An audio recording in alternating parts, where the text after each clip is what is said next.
उत्तर प्रदेश के जिला एटा के थाना मलावान क्षेत्र के गांव बहादुरपुर का एक आदमी नहर की पटरी से होता हुआ अपने खेतों पर जा रहा था। तभी उसे नहर की पटरी के किनारे वाली झाड़ियों में किसी लड़की के कराहने की आवाज सुनाई दी।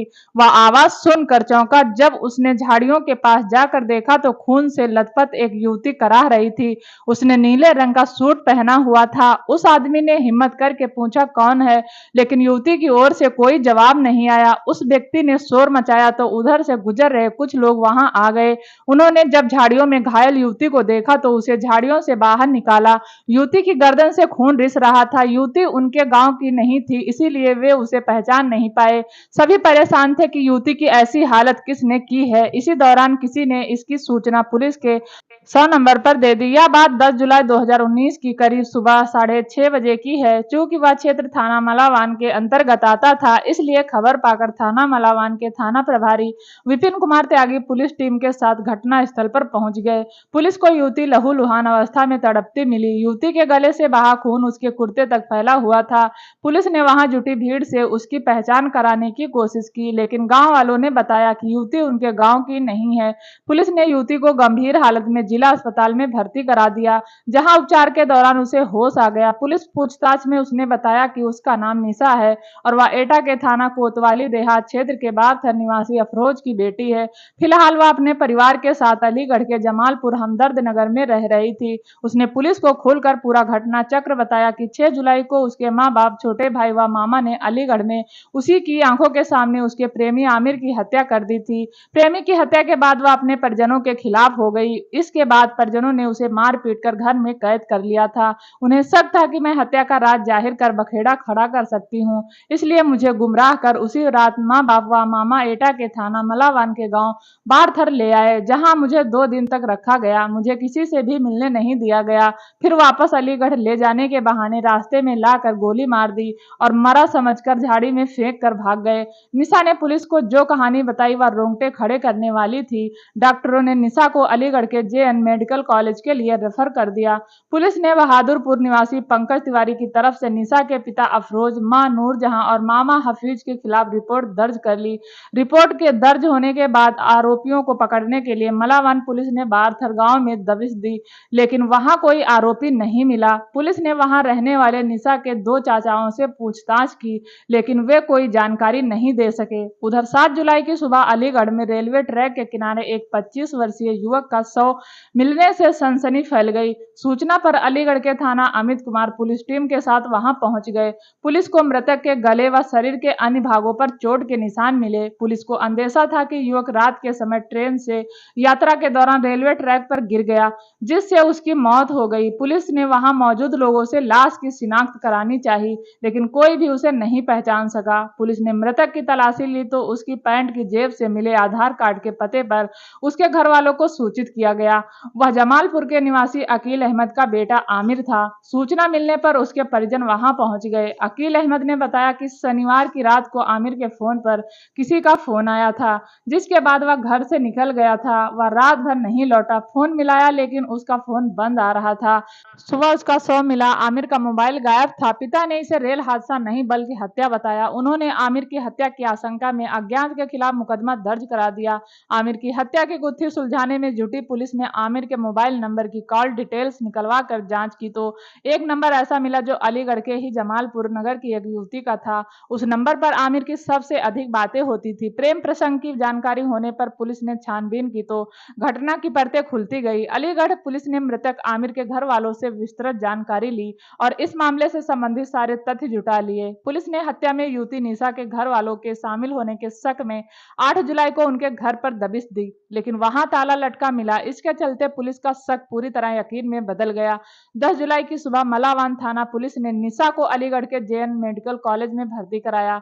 इससे आमिर की हत्या व निशा को गोली मारने के तार आपस में जुड़ गए। डॉक्टरों ने बताया कि गोली निशा के गले के पार हो गई थी, लेकिन रात भर बेहोशी की हालत में पड़ी रहने व अत्यधिक खून बह जाने से उसकी हालत गंभीर हो गई थी। फिर भी वह बातचीत कर रही थी। पुलिस अधिकारियों ने निशा के बयान दर्ज कराए। यह मामला अब तक थाना क्षेत्र एटा के मलावान थाना और अलीगढ़ के सिविल लाइंस थाना क्षेत्र से जुड़ गया था। 12 जुलाई को मलावान पुलिस अलीगढ़ अस्पताल पहुंची। निशा की हालत गंभीर थी, उसे आईसीयू में शिफ्ट करा दिया गया था। हालत में सुधार होने पर उसने एक बार फिर अपने माता पिता और मामा पर गोली मारकर घायल करने का आरोप लगाया। निशा के बयानों के आधार पर मलावान पुलिस ने अलीगढ़ में दबिश दी, लेकिन माता पिता व मामा का कुछ पता नहीं चला। पुलिस ने पूछताछ के लिए निशा के 2 रिश्तेदारों को हिरासत में ले लिया, जिनसे पूछताछ में पुलिस के हाथ घटना से जुड़े कई अहम सबूत मिले। अस्पताल में जिंदगी और मौत से जूझ रही निशा से मिलने कोई रिश्तेदार तक नहीं आया, जबकि अलीगढ़ में उसके दूसरे मामा व अन्य रिश्तेदार रहते थे। एसएसपी के आदेश पर अस्पताल में दोनों घटनाओं की एकमात्र चश्मदीद गवाह निशा की सुरक्षा कड़ी कर दी गई थी। उसकी सुरक्षा के लिए एसआई, 2 सिपाही और 1 महिला सिपाही तैनात कर दिए गए। हत्यारों की सुरागर्शी के लिए मलावान पुलिस ने चारों ओर मुखबरियों का जाल फैला दिया था। 13 जुलाई की दोपहर को मलावान पुलिस को एक मुखबरी ने सूचना दी कि घटना के आरोपी नूरजहां और उसका पति अफरोज आसपुर से बागवाला जाने वाली रोड पर मौजूद है और कहीं जाने की फिराक में है। इस सूचना पर थाना प्रभारी विपिन कुमार त्यागी ने पुलिस टीम के साथ उस जगह की घेराबंदी करके अफरोज व उसकी पत्नी नूरजहां को हिरासत में ले लिया। उनसे वारदात में प्रयुक्त मोटरसाइकिल भी बरामद कर ली गई। अफरोज की निशानदेही पर पुलिस ने घटना में प्रयुक्त 315 बोर का तमंचा और कारतूस का खोखा भी बरामद कर लिया। केस का खुलासा होने पर एसएसपी एटा सुप्रील ममगाई ने प्रेस वार्ता आयोजित की। पुलिस पूछताछ और पत्रकारों के सामने निशा के माता पिता ने आमिर की हत्या और अपनी बेटी निशा की हत्या की कोशिश करने की जो कहानी बताई इस प्रकार थी। 25 वर्षीय आमिर 7 भाइयों में दूसरे नंबर का था। उसका बड़ा भाई सलमान पिता अकील के साथ बिजली के काम में हाथ बटाता था, जबकि आमिर टाइल्स लगाने का काम करता था। इसी दौरान उसकी मुलाकात निशा के पिता अफरोज से हुई। अफरोज राजमिस्त्री का काम करता था। इसी के चलते आमिर का निशा के घर आना जाना शुरू हो गया। सुंदर और चंचल निशा को देखते ही आमिर उसकी ओर आकर्षित हो गया। निशा की नजरें जब आमिर से टकराती तो वह मुस्कुरा देता। यह देख निशा नजरें झुका लेती थी। आंखों ही आंखों में दोनों एक दूसरे को दिल दे बैठे। जब भी आमिर निशा के पिता को काम पर चलने के लिए बुलाने आता, उस दौरान उसकी मुलाकात निशा से हो जाती।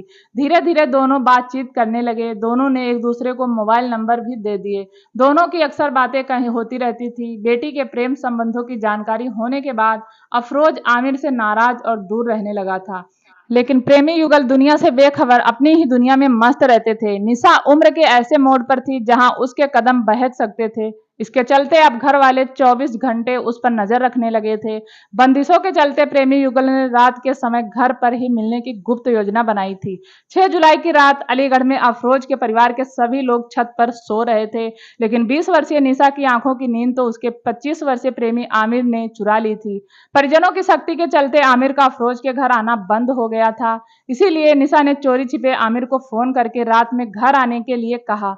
आमिर भी अपनी प्रेमिका के दीदार को तरस रहा था। निशा का फोन सुनने के बाद वह उससे मिलने के लिए उसके घर पहुंच गया। निशा ने उसके लिए घर का दरवाजा पहले ही खुला छोड़ दिया था। निशा और आमिर कमरे में बैठकर बातें करने लगे। इसी दौरान निशा के मामा हफीज इसहाक को टॉयलेट लगी तो वह छत से उठकर नीचे जाने लगा, मगर सीढ़ियों का दरवाजा बंद था। दरवाजा खटखटाने पर निशा ने काफी देर बाद दरवाजा खोला। पूछने पर निशा ने बताया कि वह भी पानी लेने छत से नीचे आई थी। शक होने पर मामा ने आसपास की तलाशी ली तो कमरे में छिपा हुआ आमिर मिल गया। इसके बाद उसने उसी समय अपने जीजा अफरोज, बहन नूरजहां और 14 वर्षीय नाबालिग भांजे को आवाज देकर छत से बुला लिया। गुस्से में चारों ने लाठी डंडों से आमिर की पिटाई शुरू कर दी, फिर गला दबाकर उसकी हत्या कर दी। प्रेमी के साथ मारपीट करने का निशा ने विरोध भी किया था, लेकिन हत्यारों के आगे उसकी एक नहीं चली। निशा के सामने ही घर वालों ने उसके प्रेमी की हत्या कर दी थी, जिसका निशा को बहुत दुख हुआ। अफरोज व हफीज 100 को बोरी में बंद किया और उसे मोटरसाइकिल पर रखकर रात में ही ले गए। वे लोग भामोला रेलवे ट्रैक पर आमिर के 100 को बोरी से निकालकर फेंक आए। पूरा घटनाक्रम निशा की आंखों के सामने घटित हुआ था। घर वालों ने सोचा कि कुछ दिन निशा यहाँ से बाहर रहेगी तो इस घटना को भूल जाएगी। मामला शांत होने पर उसे वापस ले आएंगे। यह सोचकर उसी रात माँ बाप व मामा निशा को लेकर एटा के गांव बार्थर के लिए मोटरसाइकिलों से रवाना हो गए। बार्थर में निशा गुमसुम सी रहती थी। उसकी आंखों के सामने प्रेमी की पिटाई और हत्या का दृश्य घूमता रहता था। घर वाले उस उससे कुछ पूछते तो उसकी आंखों से आंसू बहने लगते थे। सभी लोग उसे 2 दिनों तक समझाते रहे और किसी को कुछ न बताने का दबाव डालते रहे, लेकिन निशा के बगावती तेवर देखकर वे लोग घबरा गए। उन्होंने सोचा कि यदि निशा जिंदा रही तो आमिर की हत्या के मामले में फंसा देगी। घर वालों की बात न मानने पर माँ बाप व मामा ने निशा को भी ठिकाने लगाने का फैसला कर लिया। इसके लिए फुल प्रूफ योजना बनाई गई। उसकी हत्या करने से पहले 3 दिन तक वह लाश ठिकाने लगाने के लिए जगह ढूंढते रहे। 9 जुलाई की रात 8 बजे हफीज उर्फ इसहाक व माँ बाप 2 मोटरसाइकिलों पर यह कहकर निकले कि सभी लोग अलीगढ़ जा रहे हैं। निशा उनके साथ भी एक मोटरसाइकिल पर निशा और उसकी मां नूर जहां बैठी, जिसे पिता अफरोज चला रहा था। दूसरी पर निशा का 14 वर्षीय भाई बैठा, जिसे मामा हफीज चला रहा था। गांव से करीब 15 किलोमीटर दूर निकलने के बाद बहादुरपुर गांव में प्रवेश करते ही दोनों मोटरसाइकिलों ने रास्ता बदल दिया। मोटरसाइकिलों के नहर की पटरी की तरफ मुड़ने पर निशा ने कहा, ये तो अलीगढ़ का रास्ता नहीं है अब्बू, आप कहाँ जा रहे हैं? लेकिन कोई कुछ नहीं बोला। निशा को शक हुआ, लेकिन वह बेबस थी। अफरोज व मामा ने आगे जाकर एक जगह मोटरसाइकिलें रोक दी। तब तक रात के 9 बज चुके थे। नहर की पटरी पर पहुंचते ही निशा को मोटरसाइकिल से उतार लिया गया और पकड़कर एक ओर ले जाने लगे। निशा को समझते देर नहीं लगी कि आज उसके साथ कुछ गलत होने वाला है। वह चिल्लाई, लेकिन रात का समय था और दूर दूर तक वहां कोई नहीं था। पिता और मां ने निशा के हाथ पकड़ लिए। मां ने तमंचे की नाल उसकी गर्दन पर सटाकर गोली चला दी। गोली चलते ही तीखी चीख के साथ वह वहीं गिर गई। उसके गिरते ही उसे झाड़ियों में फेंक कर सभी लोग वहां से चले गए। हत्यारोपियों ने सोचा था कि बेटी को मारकर अलीगढ़ से दूर फेंक दिया गया है, उसकी शिनाख्त नहीं हो सकेगी और पुलिस लावारिस मानकर लाश का अंतिम संस्कार कर देगी। आमिर और निशा दोनों की हत्या राज ही बनी रहेगी, लेकिन ऐसा नहीं हुआ। गले में गोली लगने के बाद भी निशा बच गई और पुलिस को सच्चाई बता दी, अन्यथा ऑनर किलिंग की यह घटना हादसा बनकर रह जाती। आमिर का परिवार निशा के साथ उसके रिश्ते से बेखबर था। आमिर के पिता अकील के मुताबिक आमिर ने कभी निशा के साथ रिश्ते को लेकर घर में जिक्र नहीं किया था। आमिर का रिश्ता अगलास थाना क्षेत्र की एक युवती के साथ तय हो गया था। घर वाले उसकी शादी की तैयारियों में मशगूल थे। आमिर की मौत से परिवार गम में डूब गया। निकाह तय होने के बाद आमिर घर वालों से खफा रहने लगा था। वह अलीगढ़ से दूर जाकर निशा के साथ अपनी अलग दुनिया बसाना चाहता था। आमिर और निशा ने इसकी तैयारी भी कर ली थी, लेकिन इनका सपना पूरा होने से पहले ही टूट गया। उधर अलीगढ़ पुलिस ने आमिर की मौत को हादसा समझकर मुकदमा दर्ज कर लिया था। हालांकि पुलिस इसकी जांच कर रही थी, लेकिन निशा के जिंदा मिलने पर पूरी घटना साफ हो गई। इस जानकारी के बाद अलीगढ़ पुलिस ने इस मामले को हत्या में दर्ज करने के साथ ही निशा के मामा हफीज व नाबालिग भाई को क्वासी के शंशाबाद इलाके वाले घर से गिरफ्तार कर लिया। आरोपी चालाकी करके बचना चाहते थे। बेटी के प्रेमी की हत्या एक प्रेम कहानी पूरी होने से पहले ही खत्म हो गई। अगर कहानी अच्छी लगी तो प्लीज चैनल को लाइक और सब्सक्राइब जरूर करें।